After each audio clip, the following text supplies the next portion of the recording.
In order to support Joe Biden's policy in Ukraine, you have to support what the government of Ukraine is doing with American tax dollars, including cracking down on faithful Christians within the borders of Ukraine. Zelensky is now closing churches belonging to the Ukrainian Orthodox Church. He says the country needs spiritual independence. So you have to ask yourself, he's literally shutting churches and arresting priests and nuns. This is happening on the internet. You can see it if you want.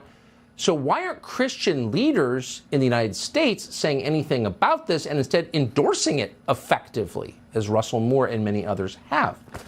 Megan Basham is a reporter with the Daily Wire. She joins us tonight. Megan, thanks so much for coming on. This seems like a big deal. I can't remember in my lifetime a European country closing churches and throwing Christians in jail at this scale. Why do no Christian leaders here notice it? Yeah, it's pretty surprising because when you look at the situation here, they are ejecting monks from an 11th century monastery. There are saints buried beneath this church. And you don't see this type of behavior in liberal democracies.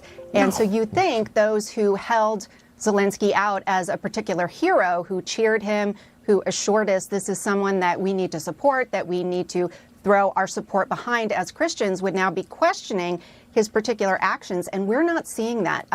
There's really been total silence as he has begun doing what can in many ways be called persecution of members of the Ukrainian Orthodox faith. So why is that silence there? I would even point to the fact that we're not even seeing a lot of coverage of it from outlets like Christianity Today, which Russell Moore is the editor-in-chief of.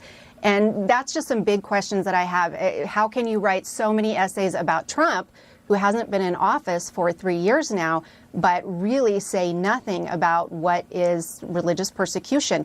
Possibly, or Ukraine says they have found leaflets, but that's all that they're pointing to is they found some rubles and leaflets in these churches, not weapons, nothing, particularly scary. So you have to wonder, why the silence?